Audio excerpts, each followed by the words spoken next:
Radyo Pilipinas World Service. Mapapakinggan na Sa Capital 104.3 FM. Capital 104.3 AM and FM Collab. Sa Capital 104.3 FM. Radyo Pilipinas. Radio Pilipinas and Capital 104.3 Collab.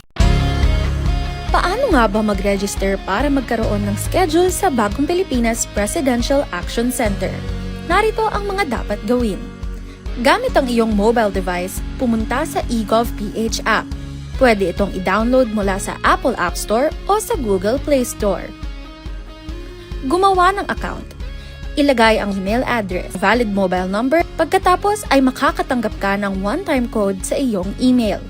Gamitin ang code sa eGov app para sa verification ng iyong account at ng mga impormasyong ibinigay.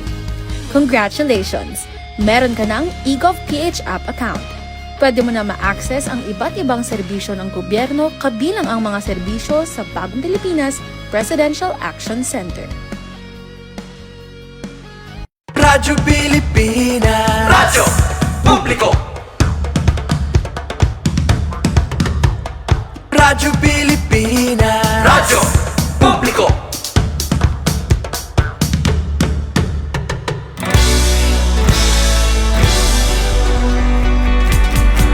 Mahalagang mga balita, napapanahong impormasyon. Kami ang inyong gabay pag may bagyo at sakuna. Serbisyo ng gobyerno kapag may nangangailangan. Mga proyekto ng Pangulo, damang-dama ang pagmamahal niya. Tulay ng mga hinaing, ang problema ng bayan ating lulutasin. Tulay sa himpapawid, tulay ng pagbabago. Radyo Pilipinas, Radyo Publiko. ng Bagong Pilipinas. Radyo Publiko. Radyo Pilipinas, Radyo Publiko. ng Bagong Pilipino. Mga proyekto ng Pangulo, damang-dama ang pagmamahal niya. Radyo Pilipinas, Radyo Publiko. ang boses ng Pangulo.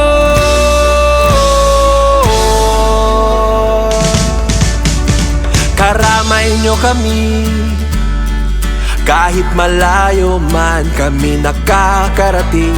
OFW magsasaka, buhay ay iba't iba, san mang lugar ng bansa natin. Tulay ng mga hinaing, ang problema ng bayan ating lulutasin. Tulay sa himpapawid, tulay ng pagbabago.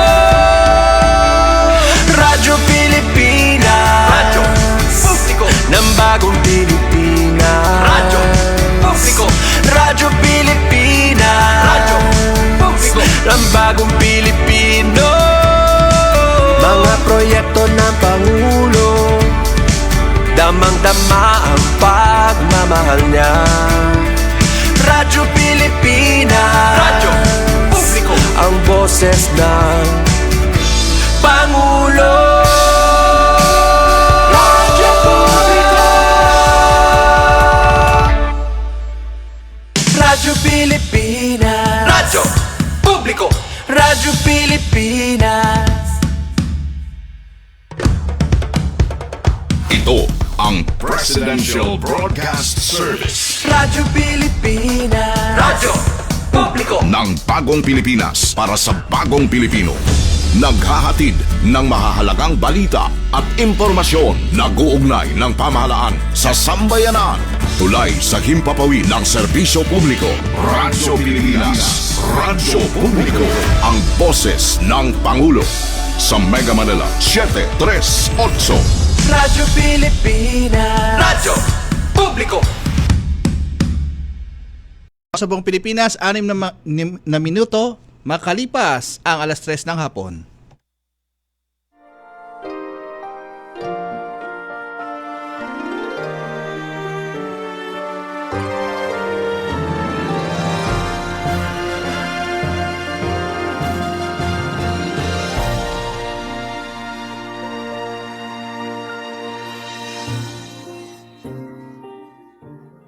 isang magandang hapon po sa inyo lahat at welcome po tayo sa ating programang Kalinga Hatid ng Red Cross dito po sa Radyo Pilipinas, Radyo Publiko ngayong pong ika-11 ng buwan ng Enero sa taong 2026. Ikalawang linggo na po tayo ng buwan ng Enero at syempre sa nakalipas na linggo ay marami pong nangyari at marami rin pong naging aksyon ang ating Philippine Red Cross kung kaya't yan po ay ating bibigyang talakay ngayong hapong ito hanggang alas 4 po tayo ng hapon at tayo napapakinggan Radyo Pilipinas Facebook page at sa Kalinga Hatid mag-like and share, comment lang po tayo at tayo napapanood din po sa Affordabox at Digibox at tayo rin po ay napapanood sa YouTube live streaming, sa Facebook at napapakinggan sa 738 kHz. Okay?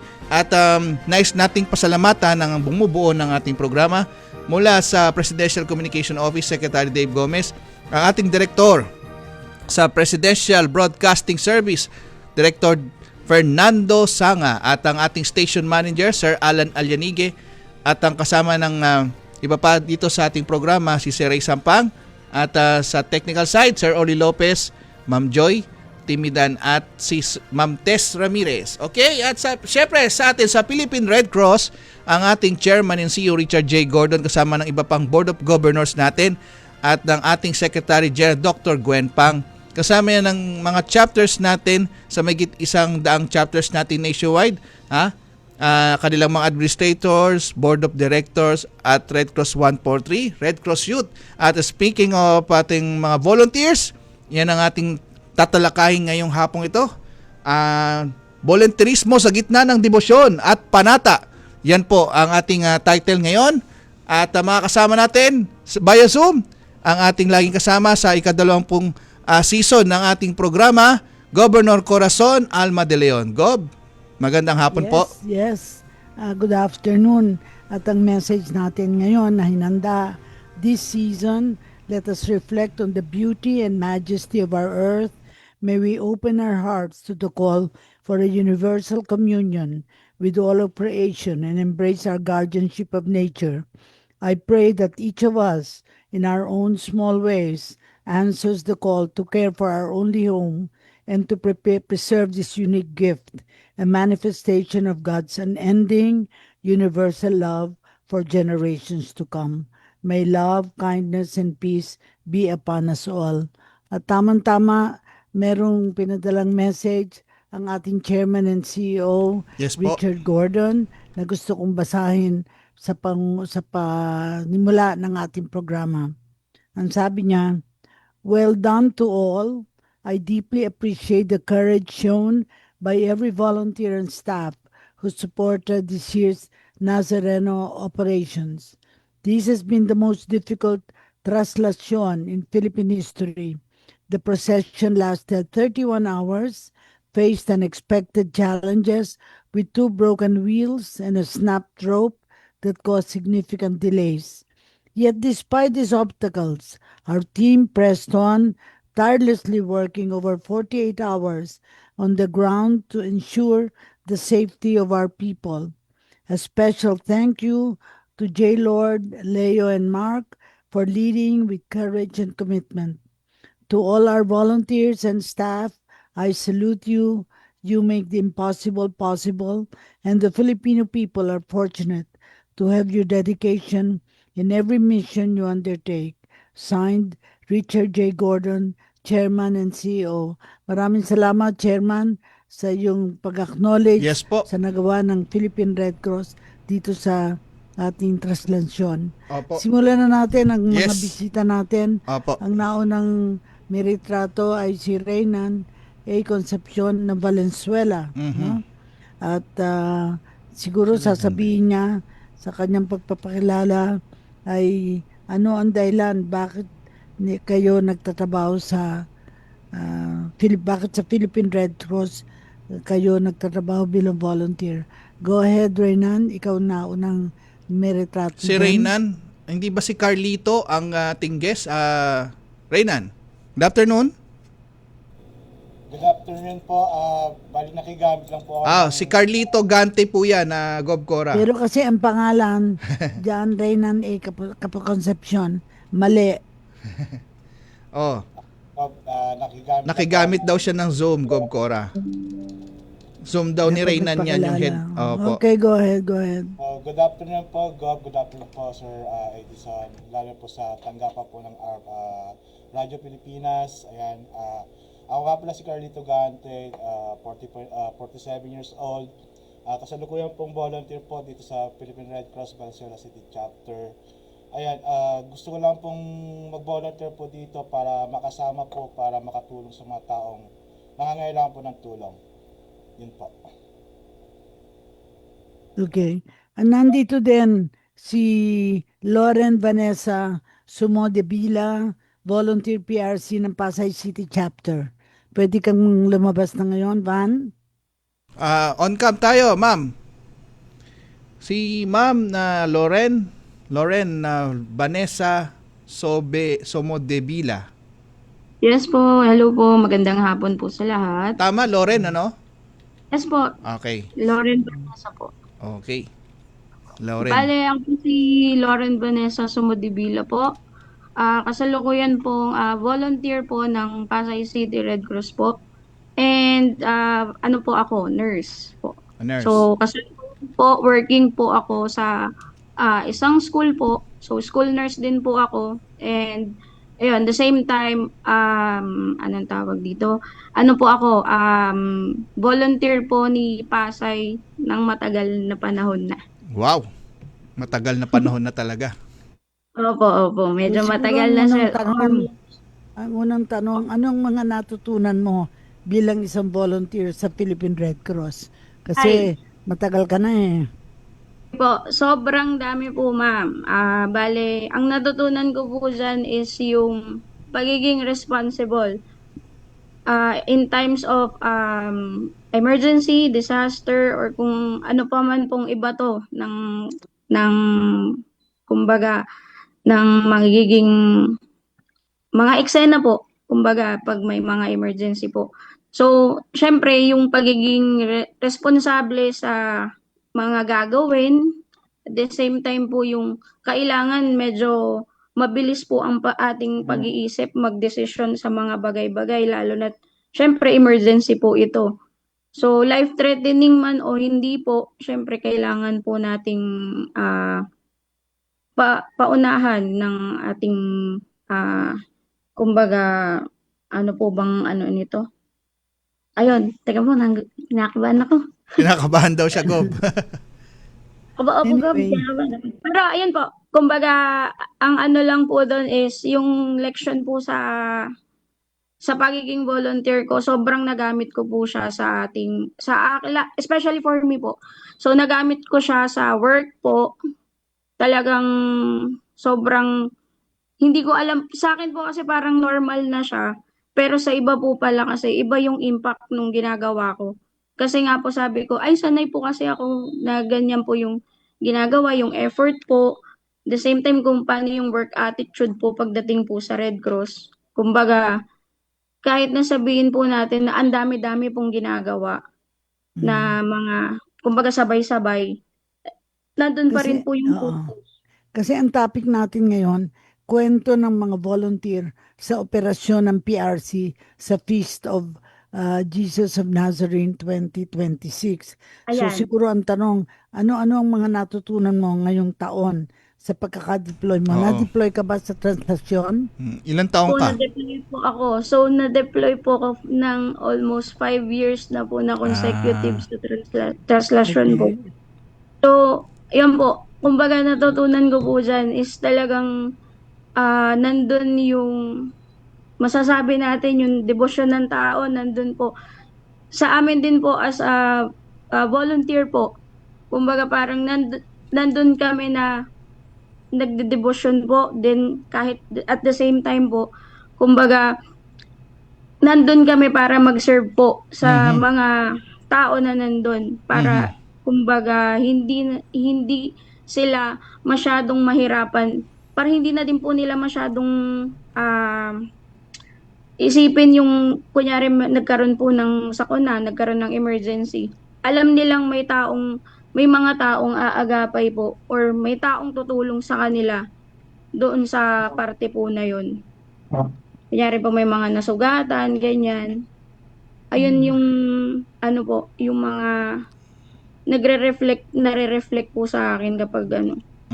Ang dapat nating guest, Edison, si Araceli C. Aspan. Opo. Ewan ko kung nandito na siya Wala ngayon. pa at baka po Wala kasi pa. nagpapahinga, Si Gov Cora, dahil Carlito Gante, wala din.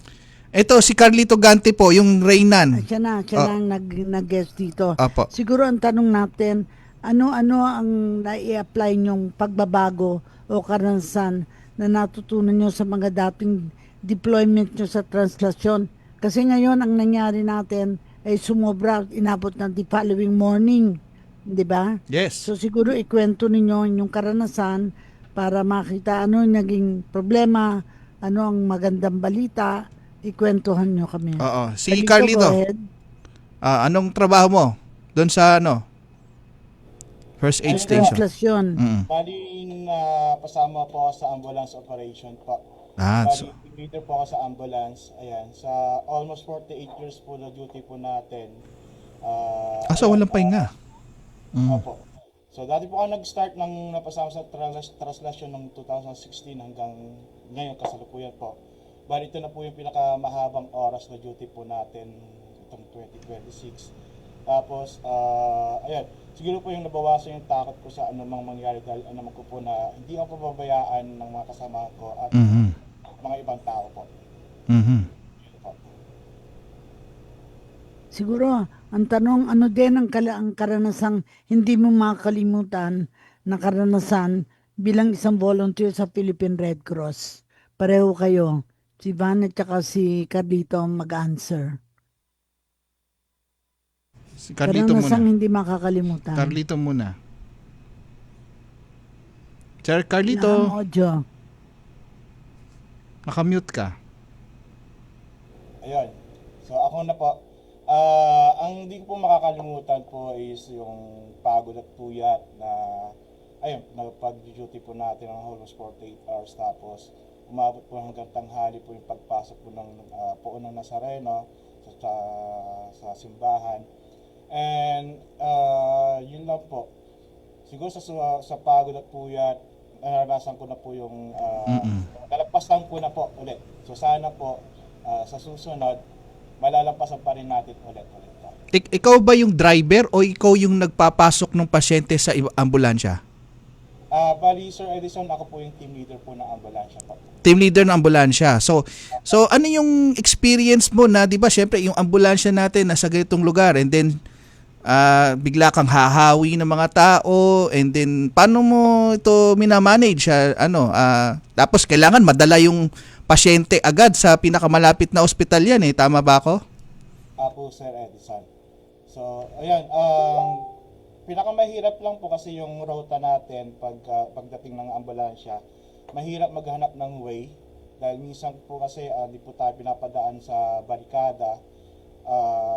Ayan, so tumatawag po kami or humingi kami ng payo sa... Alam mo na maingay. Ayun na pala si Ma'am Ito, sige, Araceli, ayan na pala si Ma'am Araceli. Sorry, ma'am. Mula sa Rizal chapter po yan, padala po ni Sir Robert Volunteer Dacles. instructor Opo. for safety services and disaster management. 10 years na siya volunteer sa Nazareno. Oo. Itong Yes po. karanasan mo ngayon, Araceli, anong kaibahan sa mga dati mong karanasan? Anong Yung tasking mo? This year po, medyo mas okay po yung naging experience po namin kasi po sa ano lang po kami, sa tapat lang po kami ng Quirino Grandstand. Unlike po nung last year po, sa Santa Rita College po kasi ako last year. So, doon po nagkaroon ng stampede po last year. So, mas compared po this year po and then last year, mas okay po yung naging positioning po namin ngayon. Mas okay po yung flow ng tao kasi po pagkalabas lang po ng grandstand yung ano po namin, posisyon namin. Unlike po last year, yung sa Dungaw po kami.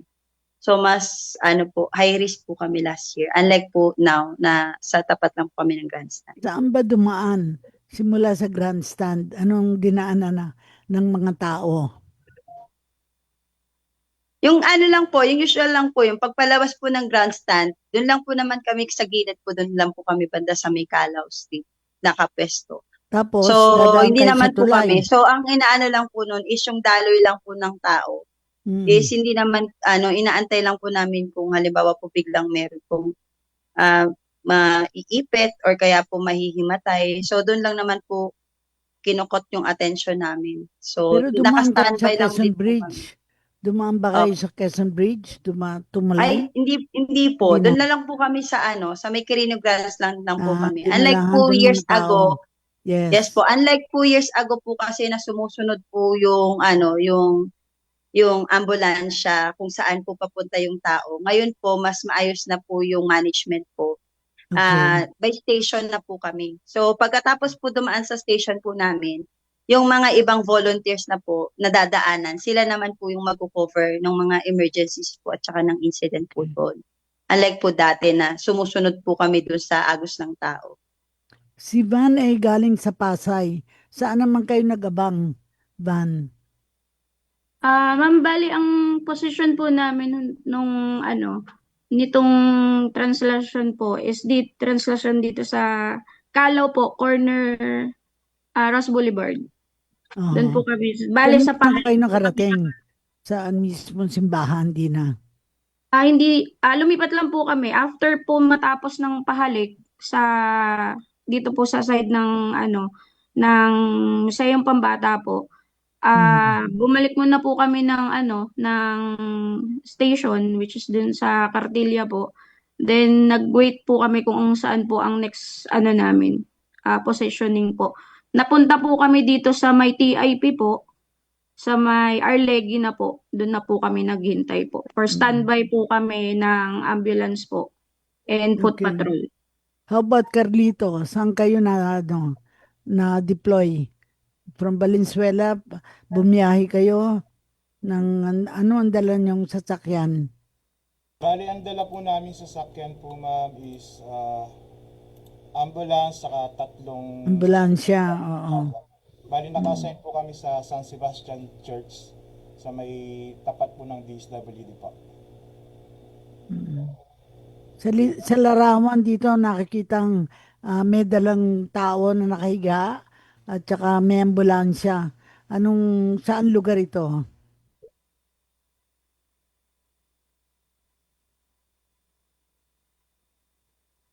Wala sa inyo siguro.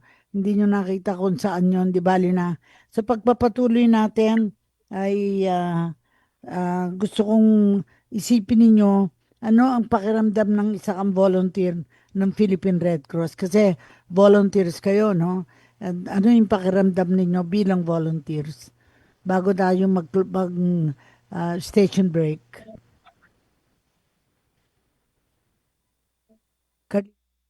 Pilipinas, handa ka na ba? Ang ating million peso question. Kapag may pumutok na bulkan malapit sa inyong lugar at sinabayan pa ng malakas na ulan, ano ang kailangan mong iwasan? Letter A, ex mong hindi ka naman pinahalagahan? Letter B, mga marites ng inyong barangay? O letter C, mga ilog at sapa dahil pwedeng magkaroon ng lahar? Kung C ang sagot mo, may tama ka. Delikado ang lahar o ang mabilis na daloy ng naghahalong abo ng bulkan at tubig. O, ngayon, alam mo na kung saan ka dapat lumayo. O sige na, lapit ka na kay X. Hashtag panatag ang may alam. Maging panatag Pilipinas. Pag sinabi kong hi, sabihin nyo, hello! So from the community of Green and Gold, we are your student nurses from Far Eastern University, Manila, and your torchbearers and future educators from Philippine Normal University. And we are here volunteering for the role of RO and data collection. So nandito po kami ngayon saan tayo guys? Sa Cartilla ng Katipunan, and this is the Emergency Field Hospital of the Philippine Red Cross. Tara, pakita namin sa inyo kung anong ginagawa namin dito. Bye! In playing the role of recording officer and data collation sa medical tent ng PRC, our task is to ensure na smooth, accurate, and complete ang mga details ng mga patient na nabibigyan natin ng serbisyo this Nazareno Operations 2026. Katulad na lamang kung anong oras ang pasok at labas ng ambulance, anong cases ng mga patient na na-handle natin, and ganun rin kung ano yung management na ginawa para sa kanila. And para sa field, ilan ang mga nagka-injuries or ilan ang mga kinuhanan ng vital signs or BP at iba pa. So we receive and encode the data, then tally the numbers after. Pero sabi nga nila, volunteering is mahirap at nakakapagod. But for me, it's quite actually fulfilling because I get the chance to help other people who are in need. O ayan, wala kasing tulog. Well, aside from that, you also get the chance to work with people who has the same passion for volunteerism as you. So, saan ka pa? RCYC na! Volunteering is one way of giving back to the community, and even the smallest task can make a real difference. For me, it's simple lang. I get to meet other people and contribute with a purpose. Kaya nga, kahit 24 hours na kaming nagvo-volunteer, ay kayang-kaya pa rin. So, we encourage and hope to see you guys on the next operations. Bye! So, good morning po. Ako po si Dr. Adrian Jeremiah Bornilla, isa po sa volunteer doctors po ngayon dito sa Philippine Red Cross Emergency Field Hospital sa Manila. So, tukol po dun sa kung gaano kahanda ang PRC sa pagresponde sa large-scale na mga events tulad po ng Feast of the Jesus Nazarene po ngayong January 9 hanggang sa susunod na mga araw. Handa po ang PRC, lalo na po dito sa amin sa Emergency Field Hospital dahil meron po tayong malawak na deployment po ng mga manpower po natin sa different routes po na dadaanan ng Poong Nazareno. At dito na po sa field hospital natin, marami po tayong equipment ready po to cater, to stabilize the patients po na darating dito bago po sila ma-transfer sa mas malalaking hospital kung kinakailangan o kung dito po ay ma-manage sila appropriately and to deliver the highest standard of care possible po dito sa level po natin. Maliban po doon, meron tayong mga gamot na available pong ibigay sa kanila. Meron din po tayong mga volunteers, aside from those deployed po sa dadaanan ng ANDAS ng Poong Nazareno, marami po tayong mga volunteer nurses, support volunteers, at iba pa pong mga doctors po na dumuduty po ngayon sa Field Hospital to cater to the patients that are in need po na dadalhin po dito sa ating facility. Mahalaga nga po na maging kalmado at maging efficient po yung pagresponde. Kaya po sa Philippine Red Cross, sa amin po mga volunteer doctors, nakatulong po yung naging medical training po namin while we were still in training po sa medical school. As for the different volunteers po, nagkaroon po ng mga capacity building workshops, seminars, para po sila rin po, kahit hindi po sila medical professionals or licensed professionals, ay alam po nila kung paano po yung mga basic life-saving skills like BLS po or other first aid skills po na kakailanganin nila kung ma-deploy man sila po sa field na hindi po man dito sa EFH kahit po dun sa mga dadaanan po ng Poong Nazareno for this morning until matapos po at nakabalik siya sa Quiapo Church. Mas pinalakas, pinalawak. Radyo Pilipinas. Radyo Publiko, Radio Pilipina and Capital 104.3 Collab. Radyo Pilipinas Magazine. Radyo Pilipinas Sports Radio. Radyo Pilipinas World Service. Ang taginting ng AM At lakas ng FM. sa iisang himpilan Pinagsanib na puwersa para sa mas malawak mas maraming mararating at mas maraming maaabot ng impormasyon. at serbisyo publiko. Radio Pilipina and Capital 104.3 Collab. Radyo Pilipinas News Nationwide. Trending issues na pinag-uusapan. World News in 5. Ang inyong institusyon sa Philippine Sports Broadcast. Di papahuli sa mahahalagang kaganapan. Siksik sa impormasyon. Mga palatuntunan ng Radyo Pilipinas, Radyo Publiko 738, Sports Radio 918 Radyo Magazine 1278 at Radio Pilipinas World Service nag-uugnay ng pamahalaan sa sambayanan. Mapapakinggan lang sa Capital 104.3 FM. Capital 104.3. Radyo Pilipinas World Service. Sports Radio, Radyo Pilipinas Magazine, Serbisyo Publiko, taginting ng AM, Lakas ng FM. The AM and FM Collab Collab. sa Capital 104.3 FM. Radyo Pilipinas. Radio Pilipina and Capital 104.3 Collab. Okay, nagbabalik po tayo. Yung kanina po ay dalawang storya po ng ating mga naging volunteers din po dyan sa Philippine Red Cross. Ha? Isa po dyan ay isang scholar po natin ha? Dyan sa Philippine General Hospital sa UP-PGH po yata. Na isang doktor po. At nag-practice na po siya dyan sa ating operation sa ating Nazareno sa may Emergency Field Hospital.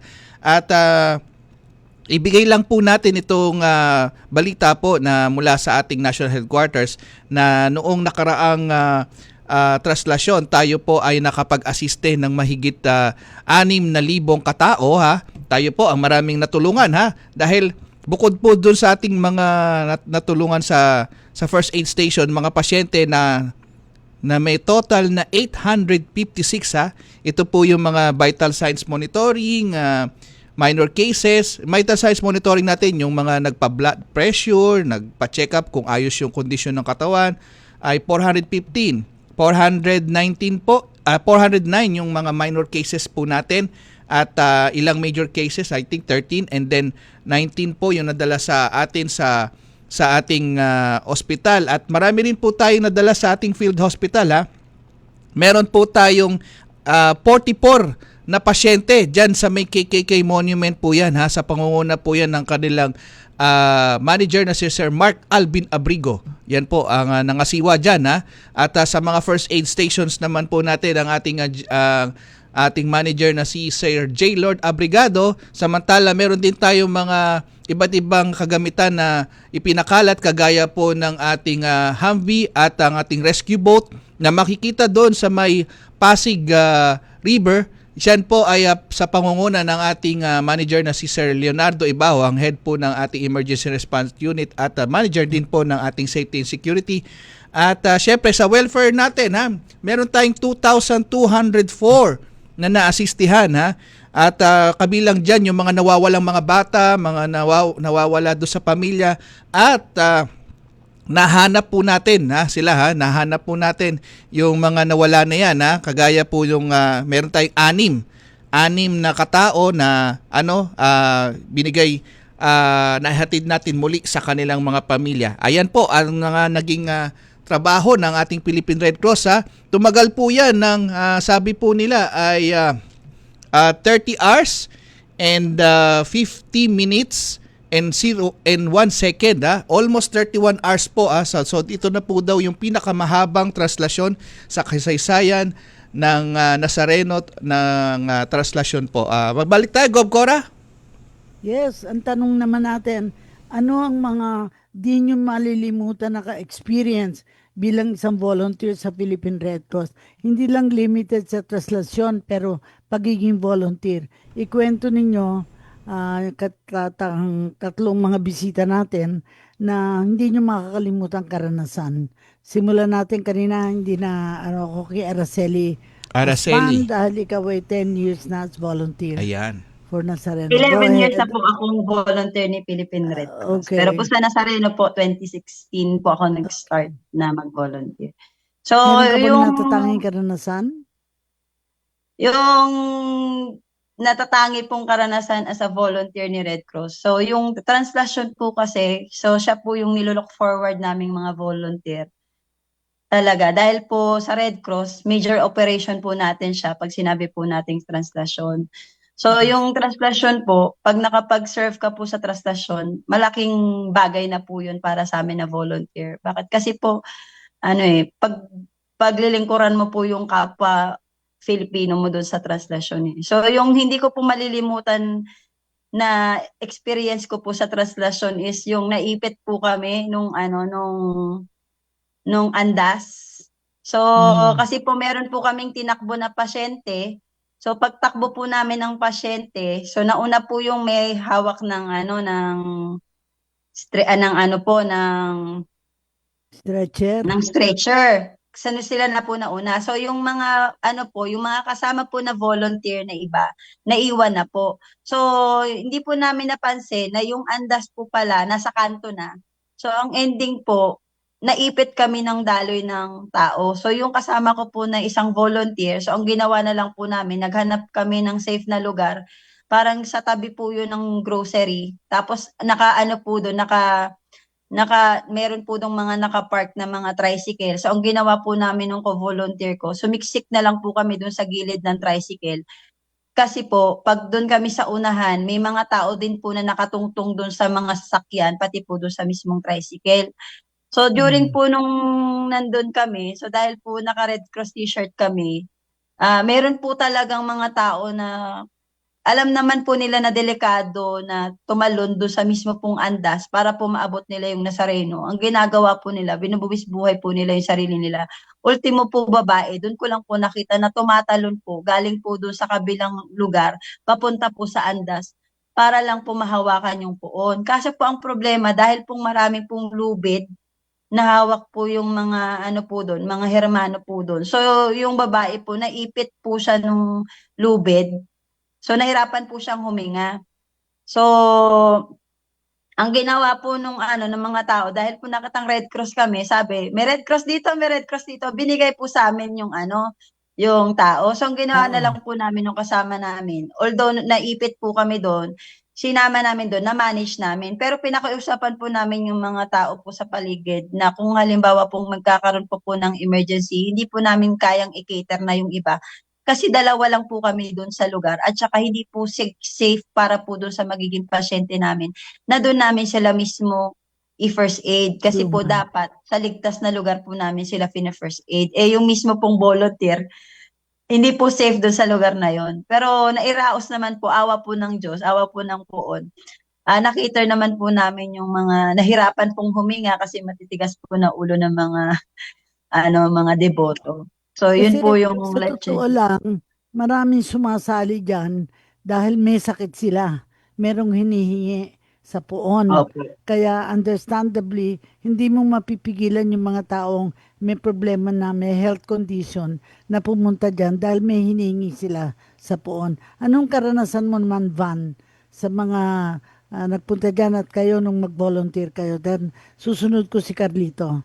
Go ahead, Van. Okay po, again. Ma'am, bale, ang aking hindi makakalimutan na karanasan po bilang volunteer po is every time po na nagtuturo kami. Sa RCY, instructor din po kasi ako sa RCY. So parang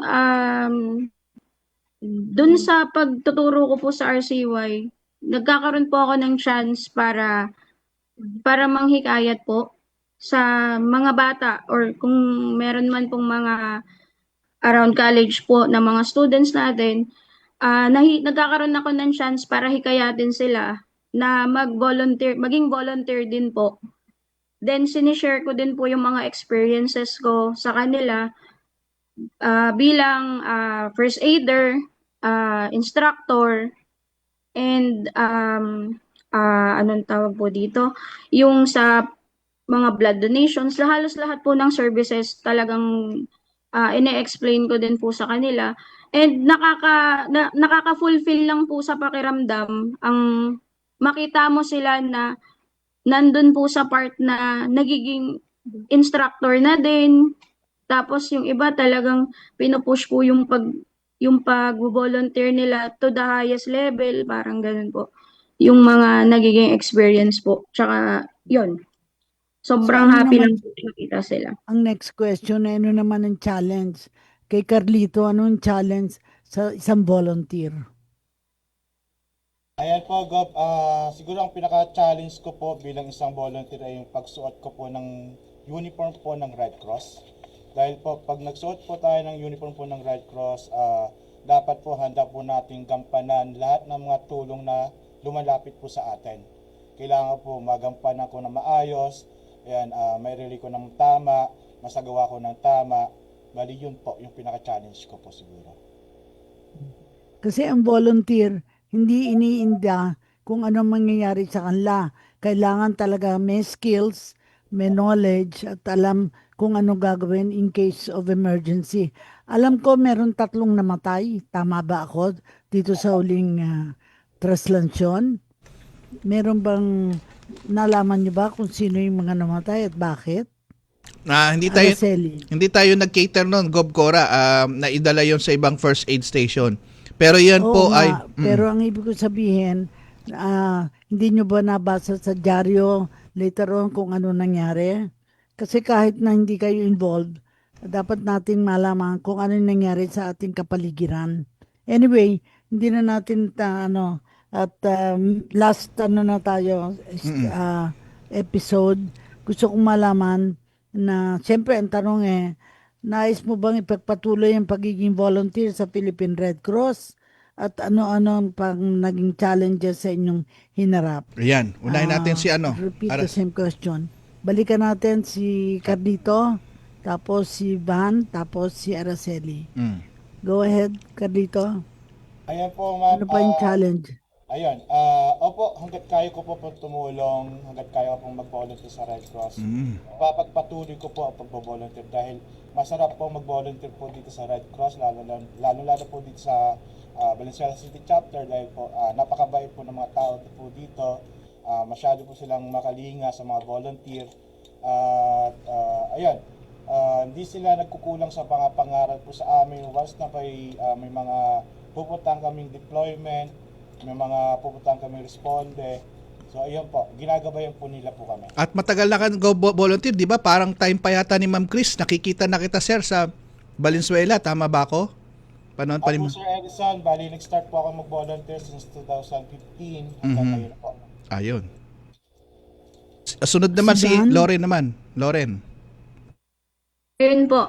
So, yun po, same lang din po kay Sir Carlito. Mag-volunteer po ako at kasama ng aking pamilya po. So, nakakatuwa kasi pati yung kapatid ko po, nahatak ko na para mag-volunteer po sa Red Cross.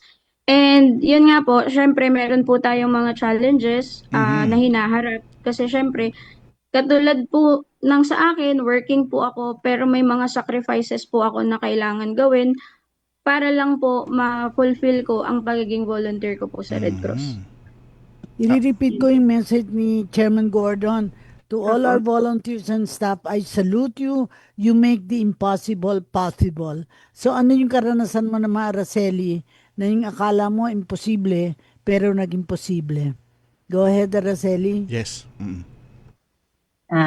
Sa akin po, yung mga karanasan ko. So sa tingin ko po, hindi po hadlang yung kung ano po yung pinag-aralan mo para po makatulong ka sa kapwa mo. Kasi po pag gusto mo po talaga yung knowledge po na ano po yan kung meron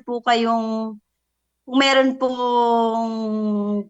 porsigido ka po, kung pinupush mo po, mapag-aaralan mo po yun Kasi po katulad po sa mga volunteers ni Philippine Red Cross, hindi naman po lahat ng volunteers medically inclined. Hindi po mga healthcare worker. Pero hindi po yun naging hadlang sa mga volunteer para po tumulong sa kapwa-tao nila in times of emergencies. So, para po sa akin, malaki pong oportunidad na maging volunteer po, malaking karangalan po na maging volunteer po ni Philippine Red Cross. Kasi po, through volunteerism po, napapakita po natin sa mundo na hindi po hadlang yung katayuan ng isang tao, yung pinag-aralan ng isang tao para po maging mabuti sa kapwa niya. So, yun po yung thing. Oo. Sa final words nyo, manghikayat kayo sa mga nakapanood sa atin, nakikinig sa atin, na bakit sila dapat mag-volunteer sa Philippine Red Cross. Balik tayo sa iyo, Carlito. Encourage mo, kasi sa Valenzuela ay maganda na yung volunteers dyan. Encourage mo pa para mas marami pang mag-volunteer. Go ahead, Carlito. Ayun po, sa lahat po ng nakikinig, nanonood, ini-encourage ko po kayo na sana po mag-volunteer po kayo sa amin, sa Red Cross or kahit sa man po malapit na chapter sa inyo. Masaya po mag-volunteer po sa Red Cross. Marami po kayong matututunan, marami po kayong matatanggap na mga trainings, ayan po. At tuturuan din po kayo kung paano humarap sa mga maraming tao, paano po i-handle sarili in times of disaster or mga accident. So ayun po. Sana po makita po namin kayo at makasama po namin kayo sa Red Cross po. Hopefully next 10 years makita pa namin. At Gov Cora, ang mga kasamahan niya po sa Valenzuela chapter ay nagpapaabot ng mga comment dito sa ating Facebook page. Sabi, Basahin mo. si Yael Concepcion, watching from Valenzuela. At sa kanilang chapter administrator na napakamasipag, si Sir Denver Laredas, ayan, watching from Valenzuela. At go Carlito Gante, ang sabi niya. At talaga nga namang chini-cheer up niya ang kanyang mga volunteer. Okay, sunod naman natin si Ma'am Loren. Si Loren, batiin mo din ang chapter administrator. Yan, si Ma'am Cherry. Go ahead. Si Ma'am Cherry po. At saka, Ayun po. Sige po. yung mga, batiin mo na rin, yung mga, kung may asawa ka na, best friend, yung mga nanonood, lahat ng mga pwede mong batiin, mga kasamahan mo na volunteers din sa Pasay. Opo. So, Ma'am Cherry, thank you po. Yan. Sa mga kasamahan ko po sa Red Cross Pasay, kapit lang guys, kaya natin to. Magsama-sama tayo, isang buong pamilya tayo dito. And para po sa mga nanonood at nakikinig, naway po kayo ay mag-volunteer. So, kailangan natin ng maraming volunteer pa para marami din po tayong matulungan. Para dumami pa ang ating pamilyang Red Cross. Mama, papa mo, kapatid mo, batiin mo na rin. Sabi mo, buong pamilya kayo. Sa mga kapatid ko, kasunod na kayo dito. Mag-volunteer kayo. Ayan, si Loren. Dapat mag-mention kayo ng Red Cross 140. Ikaw, Araceli. Okay, hindi ako Philippine Red Cross Rizal Chapter. So, nagpapasalamat po ako sa chapter administrator namin, si Dr. Roberto R. Dacles, for encouraging po and supporting po yung lahat ng volunteers. So, lahat po ng programs ni Sir Robert para po sa aming chapter at para po sa ikabubuti ng mga volunteers is ang tanging hangad niya lang po lagi is mas marami po kaming matulungan sa community po namin. So, hindi lang po si Sir Dacles po yung nag-i-aim nun, kundi po pati si chairman natin, si Secretary General. So, nagpapasalamat po kami ng mga volunteers na naging parte po kami ng organization na kinikilala po sa buong mundo. So, proud din po ako na maging volunteers kasi po yung mga anak ko po, 5 po yung lalaki tapos isang babae. So, ang ini-aim ko po, sana po pagdating po ng panahon na kaya na po nilang magdesisyon sa sarili nila. Sana po mahikayat ko din po sila na mag-volunteer. So hindi man po kami yumaman dito sa pera sa Philippine Red Cross, pero pagdating po sa experience at sa knowledge, hindi po nagkukulang si Philippine Red Cross para i-enhance po yung mga volunteer niya, para po ma-equip po na paglabas po sa field, kaya po nating tulungan yung mga taong nangangailangan in times of disaster and in times of emergency. And with that po, I'm very thankful and grateful po na naging volunteer po ako ni Philippine Red Cross. Maraming salamat sa iyo, Araceli, at sana sa mga darating na panahon ay maimbita uli kayo, si Carlito, si Loren, Vanessa, dahil napakalaga ang papel na ginagampanan ng mga volunteers at natutuwa ako lalo na kung may re-report natin kung nadagdagan na ang Red Cross 140 natin para mapalawak natin ang kapasidad ng Red Cross. Ngayon ay magpapaalam na tayo. Goodbye na tayo. Yes po. Paalam na. Wala naman natin uli kay Araceli. Balikan natin si Araceli. Paalam na tayo sa programa natin ngayon. Magbigay ka na lang final na mensahe mo, Ma'am Araceli. Marami pong salamat sa pag-imbita po sa amin as a volunteers po ni Philippine Red Cross para po mag-share ng amin pong experiences sa Nazareno at sa pagiging volunteer. Sana po inihikayat po namin ang sambayanan na kung gusto nyo pong tumulong, so isa pong way si Philippine Red Cross para po matulungan natin yung mga kapwa natin Pilipino. At sana rin po maging uhaw po tayo sa karunungan at karanasan para po magsilbi po yun na magtulak po sa atin para po kamit natin yung mga dapat po nating pinapangarap sa buhay, katulad po ng pagtulong sa mga higit na nangangailangan. Sabi nga po, mas maganda po na tayo yung tumutulong imbis na tayo po yung tinutulungan. Kasi po pag tayong tinutulungan, ibig sabihin po na disaster po tayo o kaya po na aksidente tayo. Okay. So, marami pong salamat. So, balik tayo sa Valenzuela kay Carlito. Carlito, Gaite, pahalam ka at Gante. meron pa ang nagsasabi dito, mabait daw yan. Si Carlito, sabi ni Josie Lagarde. Oh. Ayan, magpaalam na tayo. Meron siyang fan club. Sige, Carlito. Ayun po, maraming salamat po sa pag-iimbita po sa akin dito sa Radyo Pilipinas, interview po. Sana po lumawak po yung organization po natin. Sana po marami po tayong matulungan. And ika nga nila, maganda po ang may alam. Yun po. Oh, yan. Okay, si Loren naman. Si Loren Sinta. Oh. Final message mo. Final message ko po, maraming salamat po sa Radyo Pilipinas, sa Philippine Red Cross po, sa opportunity po na ito na binigay para ma-share po namin yung mga experiences namin para sa mga susunod pong magbo-volunteer. So, yan.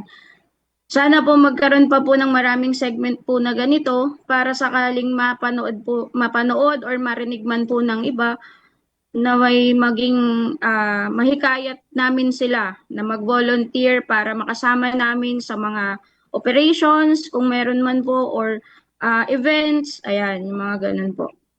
Ayun po. Ayan. Thank you po. Okay. Cora, ayan. Sasabi ko lang, magagawa natin ang lahat ng bagay kundi tayo nag-iisa. Kaya kailangan natin more volunteers, more 143 volunteers, at tulungan natin yung safeguard natin na ipagpatuloy natin, mapalakas natin. Maraming salamat sa inyong tatlo at aasahan ko sa inyong mga chapters ay babalitaan nyo kung ano naging karanasan ninyo.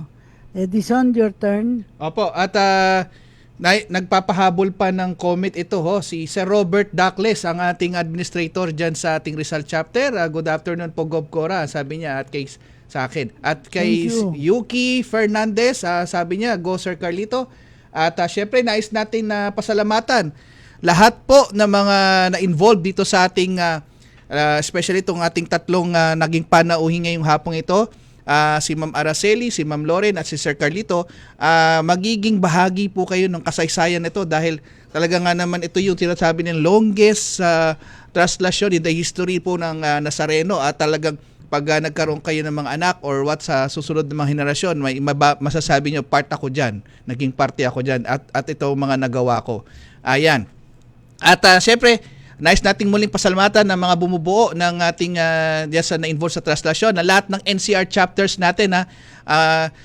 Siyempre, yung kasama natin ng mga volunteer ngayon sa Rizal chapter, si Sir Robert Dacles, at dyan sa Valenzuela, si Sir Denver Larenas, at dyan po sa Pasay, si Ma'am Cherry, at siyempre sa Malabon, si Ma'am Julie, sa Caloocan, si Sir Carlo, at siyempre sa Quezon City, ang ating si Ma'am Janice, at si Sir J. Lord Abrigado sa lahat po ng ating first aid station. Siya po lahat ng asiwa niya at si Sir Mark Alvin Abrigo, ang manager po ng health, ang manager ng safety and security, si Sir Leo Ibaho, yung involved para dyan sa mga rescue boat at sa mga iba pang assets natin like yung ating Humvee. At syempre ang ating head ng Assistant Secretary General for Program Services at ang ating Director for Blood na si Dr. Christy Monino Nalupta. Maraming salamat din sa mga kasama natin sa communication team na kasama rin yun dyan sa mga nag-volunteer dyan na baka nagpunta sa inyong mga first aid station. Sa pangunguna ng ating head na si Ma'am Arlene Tixon, si Ma'am AR, si Sir Molly, si Sir Paul Aquinde, si Sir Egay, si Sir Joel, si Sir Bench, si Sir Ilex, si Sir Delius, si Ma'am Soxy at si Ma'am Ira. Lahat po yan. Full force tayo ng ating translasyon. At syempre, sa darating po na itong linggo nito, magkakaroon po tayo ng launch ng Safeguard dyan po sa Cebu.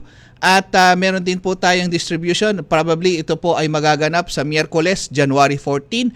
At sa susunod din na mga susunod na panahon, tayo ay maglo-launch muli ng ating Safeguard sa mga chapters natin. Antabayanan nyo po yan. Pero mauuna po ang Cebu ngayong Miyerkules. At kasabay po yan ng kanilang Sinulog Festival at abala din ng ating Philippine Red Cross. Siguro po sa susunod na linggo, makakasama natin ang mga taga Cebu. At yan na po ang ating programang Kalingatid ng Red Cross dito sa Radyo Pilipinas. Ngayon pong ika-11 ng buwan ng Enero, taong 2026. At ito po si Edison Enriquez. Susunod po ang pagbabalita. Hatid po ni Sir Albert Sebastian. At kasunod po yan ang programa ni Bats Fernandez, Pulson ng Pilipino. 4 na minuto, eksaktong 3 minuto bago mag alas 4 ng hapon.